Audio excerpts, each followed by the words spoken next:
to Jacob. Blessings you'll see, and I will change your name to Israel. Blessings and good bread.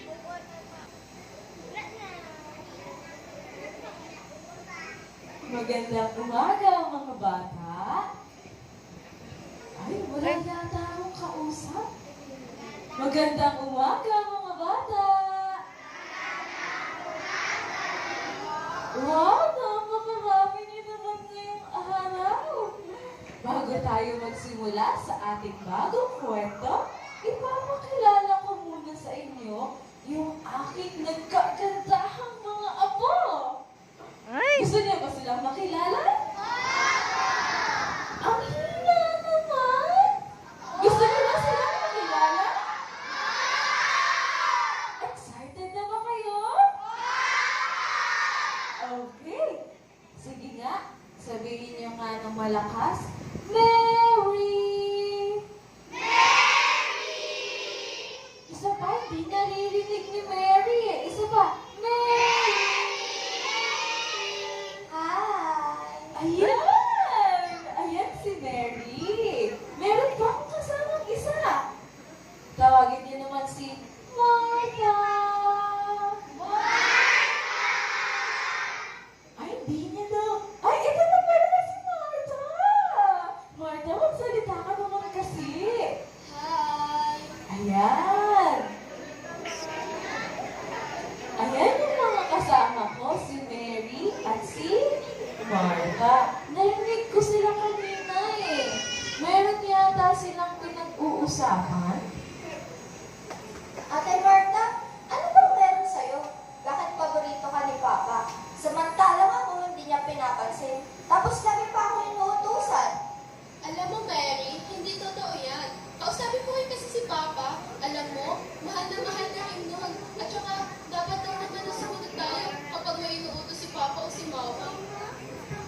Oh, bakit naman ganyan yung pinag-uusapan ninyo? Ito po kasi si Mary. Sabi niya ako daw yung paborito ni Papa. Tsaka lagi daw siyang inuutusan. Totoo naman talaga yun eh. Ako lagi napapagalitan tapos ikaw hindi. Sana ako na lang yung naging panganay para maramdaman ko rin yung nararamdaman ko. Ay, nako. Tama na yan. Alam nyo, meron akong ikukwento sa inyo. Ito ay tungkol sa magkapatid na ang pangalan ay Jacob at Esau.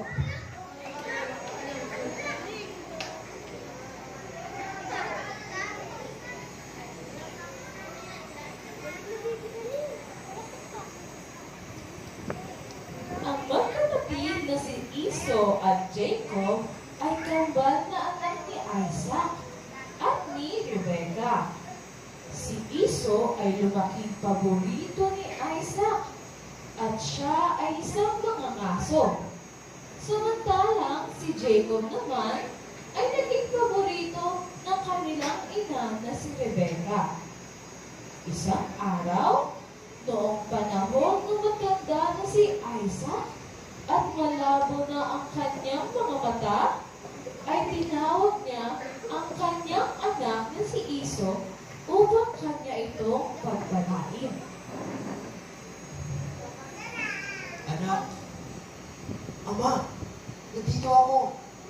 Anak, ako ay matanda na at hindi ko alam kung kailan ako mamamatay. Kaya ngayon, ikaw ay mangaso at dalan ko ako ng sariwang laman ng hayop at ipaganda mo ako ng paborito kong pagkain upang ikaw ay aking pagpalain bago ako mamatay. Pagkatapos mag-usap ni Esau at Isaac, ay agad na umalis si Esau upang mangaso. Ngunit, ang hindi nila alam, naririnig ni Rebecca ang kanilang pag-uusap. Ano pong ginawa ni Rebecca nang narinig niya yung pag-uusap ni Isaac at Esau? Nagalit po ba siya kay Isaac o pinigilan niya si Esau? Kasi po paborito niya si Jacob, di po ba? Tingnan natin. Matapos marinig ni Rebecca ang pag-uusap ni Isaac at Esau, kinausap niya ang kanyang anak na si Jacob at sinabing, Narinig ko ang iyong ama habang kausap si Esau. At sinabi niya kay Esau, Dalhan mo ako ng sariwang laman ng hayop at ipaghanda mo ako ng paborito mong pagkain upang ikaw ay aking pagpalain sa harapan ng Panginoon bago ako mamatay. Ngayon anak, makinig ka sa akin. Kumuha ka ng 2 magagandang batang kapi at ako ay gagawa ng paboritong pagkain ng iyong ama at dadalhin ko yun sa kanya upang ito'y kainin niya at ikaw ay kanyang pagpalain bago siya mamatay. Hala, bakit ganun? Ibig sabihin gusto ni Rebecca na magpanggap si Jacob na si Iso? Hindi po ba masama ang panguha ng hindi iyo? Sa tingin nyo, tama kaya yung ginawa ni Rebecca?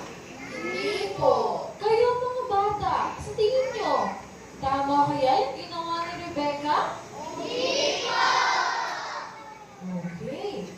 Masamang manguha ng bagay na hindi sa iyo. Pero alam niyo ba kung ano ang naging reaction ni Jacob? Sinabi ni Jacob sa kanyang ina, Ina, si Iso ay mabalbon at ako naman ay makinis. Baka hawakan ako ni Ama at sabihin niyang niloloko ko siya. Baka imbis na pagpapala ang ibigay niya sa akin, ako lamang ay magdala ng sumpa sa aking sarili. Sa akin ang sumpa, anak ko. Ngayon, makinig ka sa akin. Kunin mo mga pinapakuha ko. sa tingin niyo, sinunod kaya ni Jacob si Rebecca? Hindi po, kasi masama yun. Baka po sinunod niya kasi gusto niya po ng blessing. Kayo mga bata, sa tingin niyo, sinunod kaya ni Jacob si Rebecca? Sige, tignan natin ha. Sinunod ni Jacob ang inutos ni Rebecca at nagluto siya ng paboritong pagkain ni Isaac at kinuha rin niya ang magandang damit ng kanyang panganay na anak na si Iso at pinasuot niya kay Jacob. Nilagyan niya rin ng balat ng batang kambing ang kamay at leeg ni Jacob. Pagkatapos pumunta si Jacob sa kanyang ama at sinabi, Ama, Andito ako. Sino ka aking anak?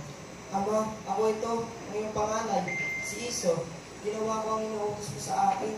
Ngayon, Ama, umupo ka at kumain upang ako iyong pagpalain. Anak, paano ikaw ay makahanap ng mabilis?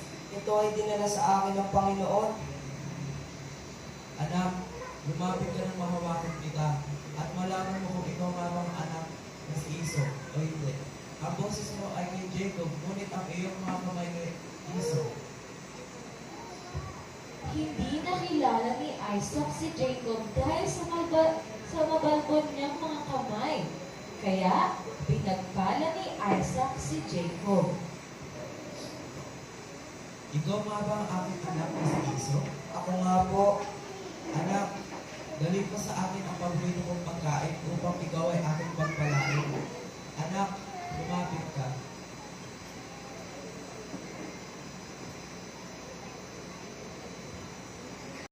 Dahil sa binigay ni Isaac ang pagpapala kay Jacob, pinagpala ng Panginoon si Jacob at sinabi ni Isaac kay Jacob, Anak, ang amoy ng iyong damit ay amoy ng lupain na pinagpala ng Panginoon.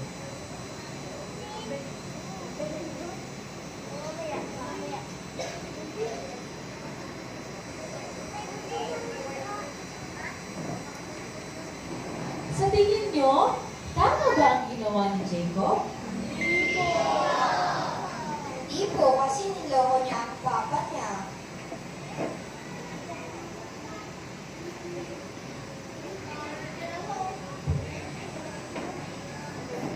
Magiging tagapanguna sa iyong mga kapatid at pagpalain ang magpapala sa iyo at susumbain ang mga susumba sa iyo.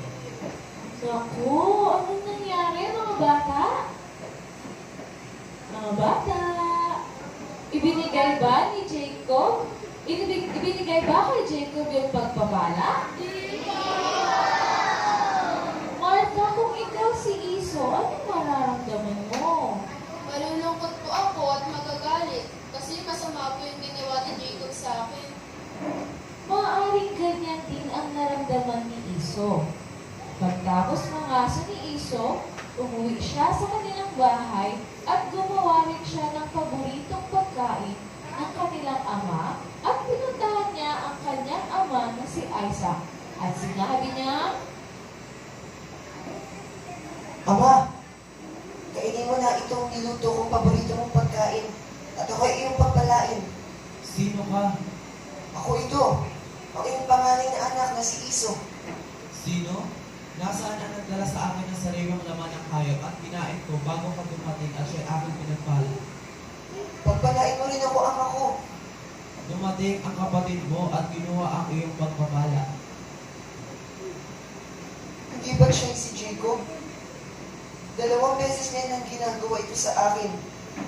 Una, kinuha niya ang aking pagkapanganay.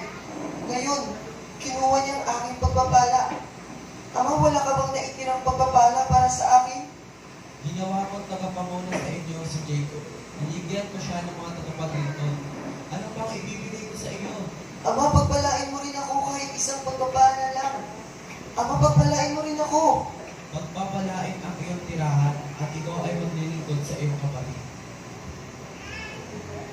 Mary, kung ikaw si Jacob, gagawin mo ba yung ginawa niya? Hindi po, dahil masama po ang mag-angkin ng hindi iyo.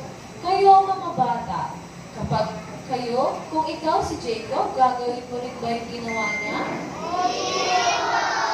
Ay, narinig ka kung nag-opo. Gagawin mo rin yung ginawa niya? Hindi.